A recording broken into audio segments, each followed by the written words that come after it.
Hi, my name is Chris Bray. I am a business consultant. I work with companies who are selling services to other businesses, work in the professional services sector across a range of industries, but the key thing is business-to-business marketing. My background, I come out of the media and marketing services industry, but for the last 12 years now I've been a self-employed consultant working in these kinds of areas. There's really two parts to what I do. There's working strategically with businesses about how they're going to grow their business, what strategy should they be employing, and how they're going to attract new clients. But a lot of what we do is that's sort of like looking at all of their customers, how they're going to, what's their broad value proposition. But then we get to a specific opportunity, a request for a proposal. How do we respond to that? So the most high-profile bid that I've been involved in is the Rugby World Cup, and helping put the case for New Zealand to win the hosting rights for that. I came up with the idea of a stadium for 4 million, which has been widely used since.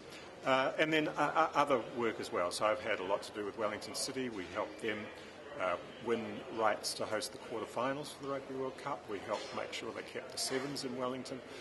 And then with commercial organisations who are bidding for contracts with different clients. So it's a very specific part of my work. I think that my experience is a lot of people do it reasonably well, but there's another 10 or 15% that we can achieve that can often make the difference to a successful bid.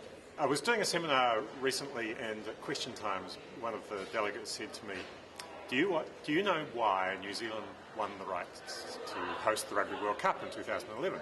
Now, the person who was the MC for the session had mentioned that I'd been involved in that bid. So I just said to her, well, what do you think the answer is? And she said, I think that South Africa talked about why the Rugby World Cup would be good for South Africa, and that New Zealand talked about why New Zealand would be good for the Rugby World Cup. And she was exactly right. That was the approach that we took. And it's really, I think, the secret to success in putting proposals together and responding to requests for proposals.